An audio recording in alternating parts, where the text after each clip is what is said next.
ba tey ñu ngi fii ci stade municipal bu Parcelles Assainies bu Birane Ly Mansour Ba nag dafa def ay trophée ak ay écharpe pour ñi nga xam ne dañ koy liggéeyal ay jàmbaar yoo xam ne dañu nekk ci moom am na ñoo xam ne sax donte nekk ñu ci moom waaye Mansour Ba tey da leen di décorer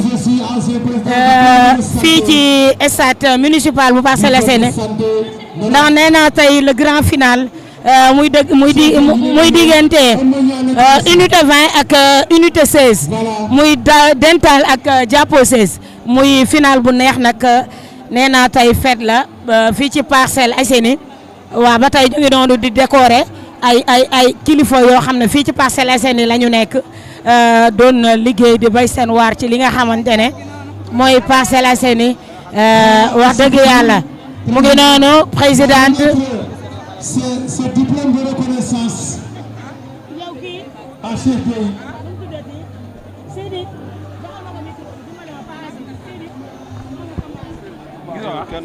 Babacar Kambé, venez remettre. Babacar Kambé, professeur Kambé, venez remettre le diplôme de reconnaissance à ton frère. Ah, moi la may soxna de. Amagnan, ancien président de l'ASC Dental.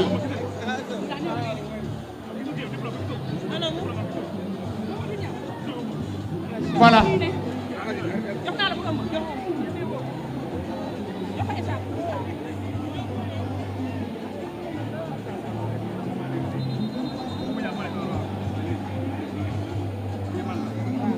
Voilà, donc Babacar, professeur Kambé, professeur d'éducation physique, mais membre à part entière aussi de la famille Niang, va remettre un diplôme de reconnaissance à son frère et gendre.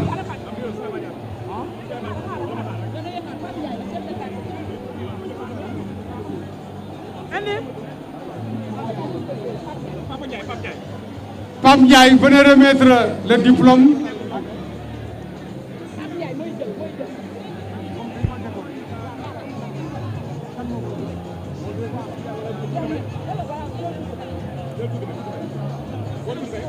Ah, di ñaan sama jigéen sama xarit la grande dame de valeur Adjaratou Tuuti Mbay nga ñëw joxe 16 présente. Voilà.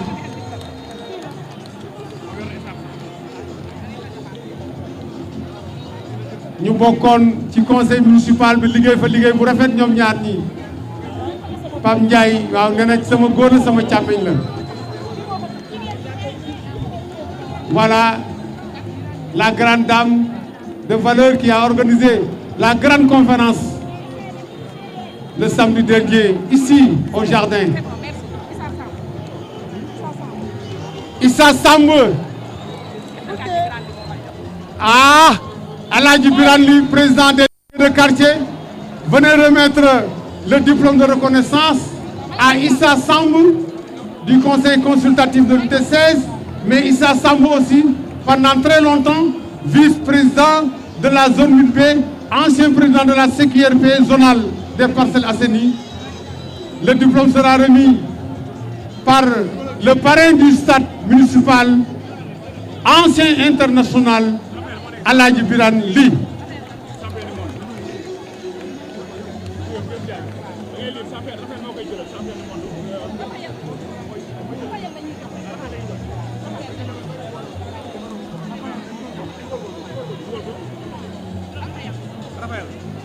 champion du monde, Raphaël, boxe française. Ah!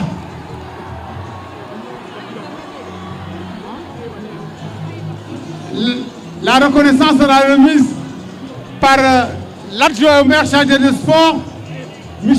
Taïb Ba. Taïb Ba.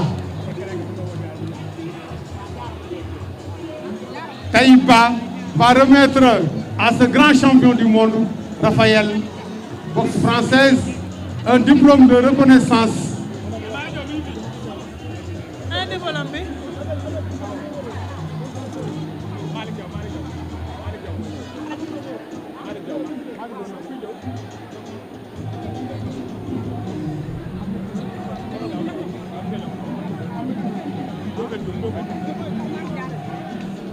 Ndofène Diouf bu Mame Diarra Diouf Ndofène Mame Diarra Diouf Mame Diarra Diouf ah réponse du berger à la bergère Ndofène Mame Diarra Diouf honorable Mame Diarra Diouf madame le ministre Mame Diarra Diouf voilà va remettre le diplôme de reconnaissance à un autre Ndofène Ndofène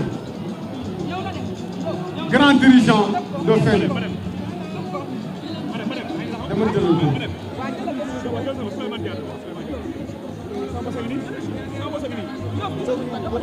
Souleymane Diatta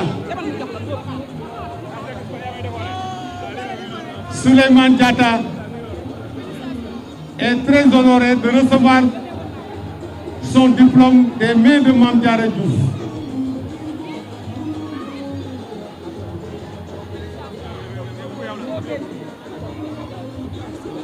Ndofène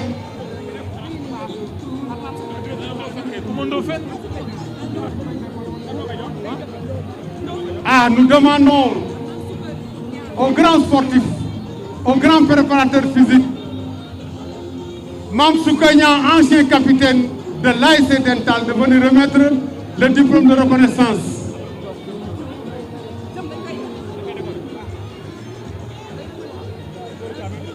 Mame Souka Niang, très élégant dans le terrain et hors du terrain, très correct dans le terrain et hors du terrain, un exemple de sportivité.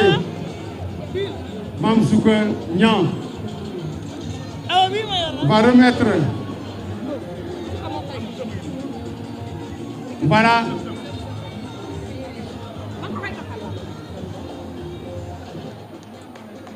écharpe aussi, plus écharpe.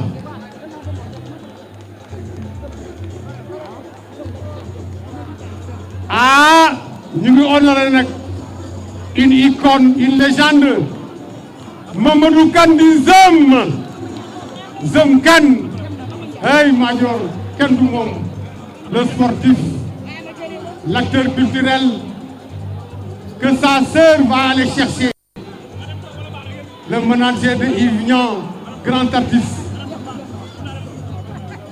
très grand entraîneur, Zëm Kane.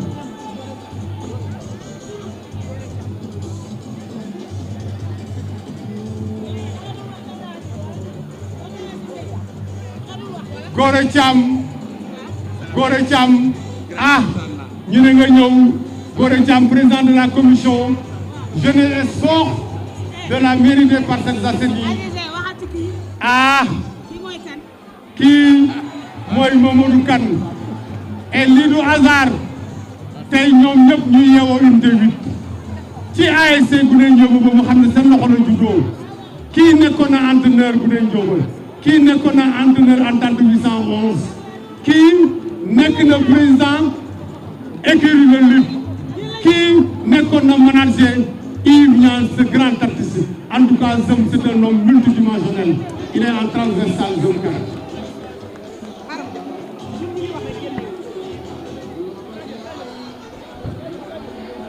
Voilà, merci. Ah, gis nga ko ne ñoo bokk seen indemnité. Waaw waaw, sotti ci ak def ci la.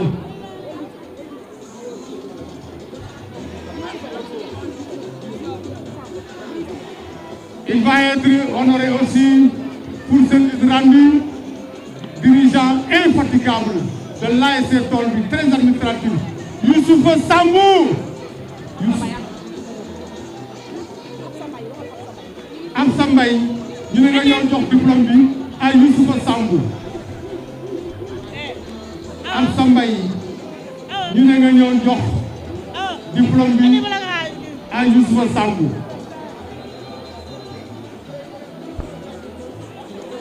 Amsa Mbaye mooy jox diplôme bi Youssoufa Sambou.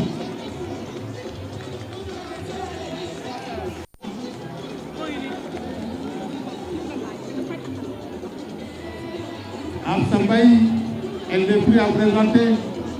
C'est la fille de la grande sénatrice, Madame Koumos Lenkia.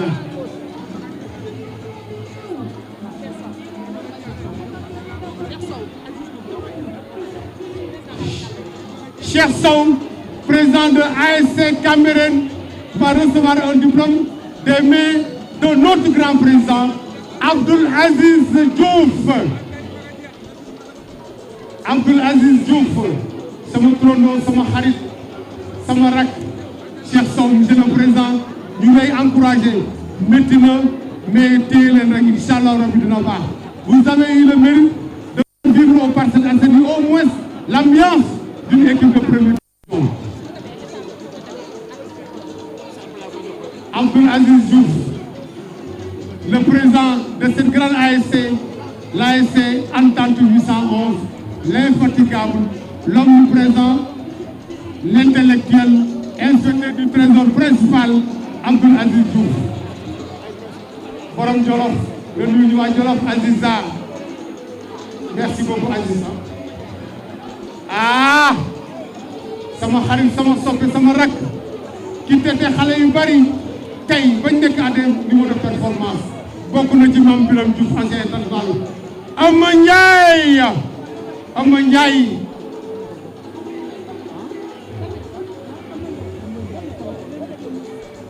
Ah, Ama Ndiaye va recevoir son diplôme des mains du président de la zone 8C. Lui aussi, il est à la tête du centre de santé. René Gomis. Baye René Gomis. Baye René Gomis Kay Diokho. Président de la zone 8C va remettre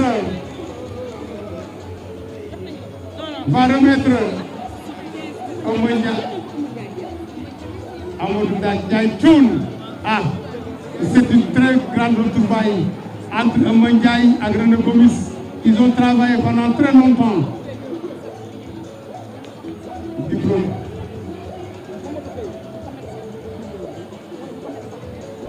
Mamadou Gueye, Mohamed Saf, aussi honoré.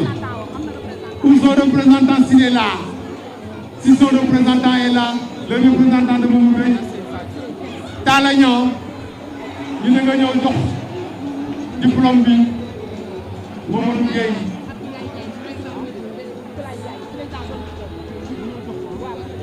On demande au président de la zone 8P, ancien président de la commission finance, Abdoulaye Diagne, de venir remettre le diplôme de reconnaissance. Abdoulaye Diagne, président de la zone 8P des Parcelles Assainies. Abdoulaye Diagne, président de la zone 8P des Parcelles Assainies, pour la remise de ce diplôme.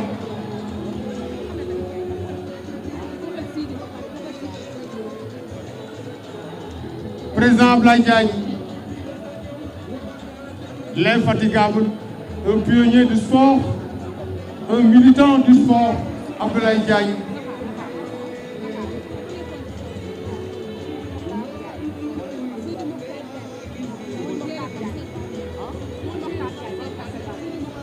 Sidi Mokhtar Ndiaye, borom Parcelles va bien, Parcelles va très bien, va être aussi honoré. On demande à l'ancien président de la zone 8B, Abdoul Wahab Sen, de venir remettre le diplôme de reconnaissance. Ça va bien. Abdoul Wahab Sen.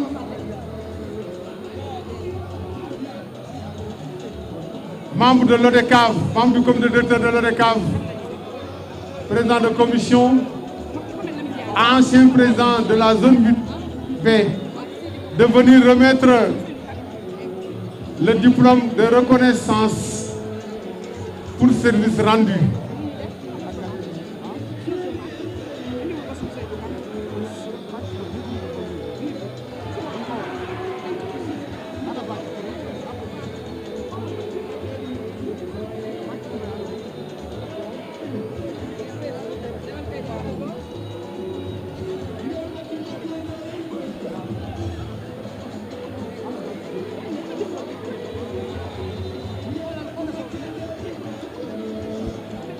Voilà, il va recevoir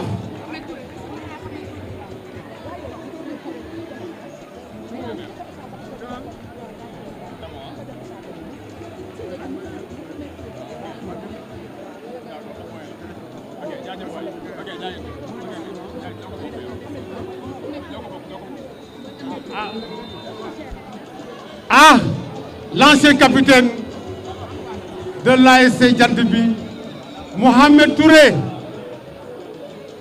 Ancien capitaine, Ahmed Touré, Antoinette, présidente Antoinette da Silva de l'ASC HLM Grand Médine va honorer Ahmed Touré. Ahmed Touré.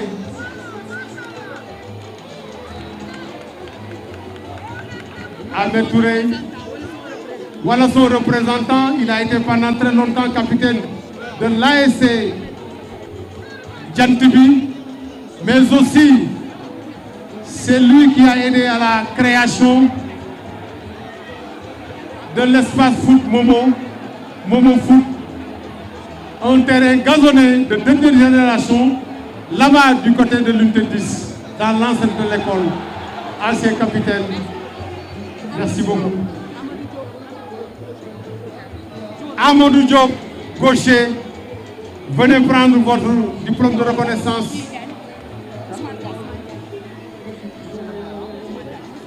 Des mains de l'infatigable Ousmane Diagne, monsieur le maire.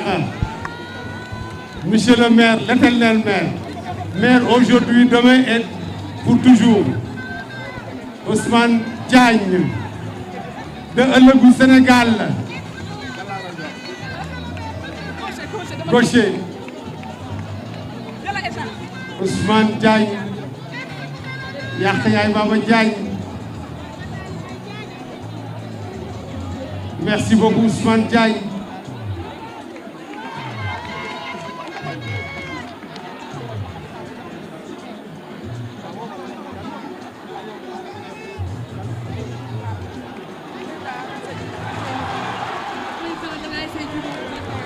Président de l'ASC Jubo de l'unité 21, venez prendre votre récompense des mains d'une autre légende du football, ancien président, un véritable monodome, Papis Niang du groupe expert,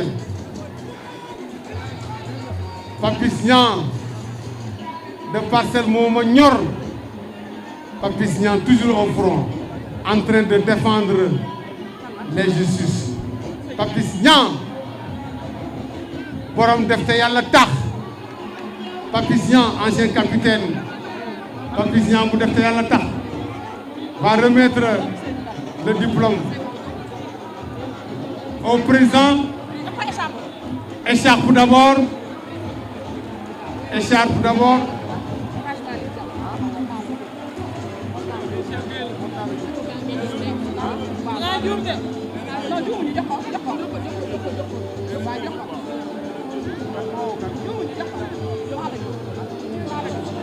Talla Diop.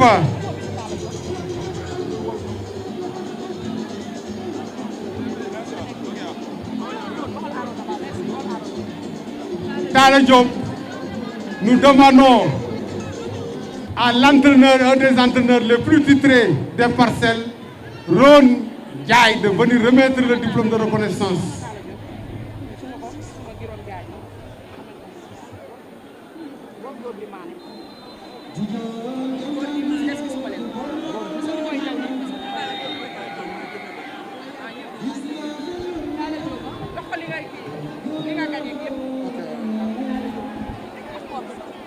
Champion d'Afrique en lancer de poids en sport. Ah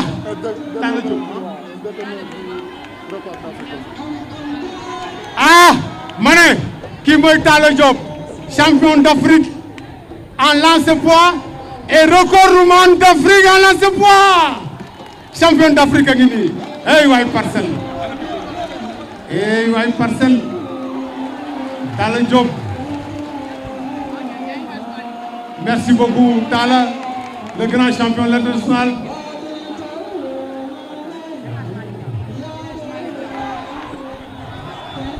El Hadj Malick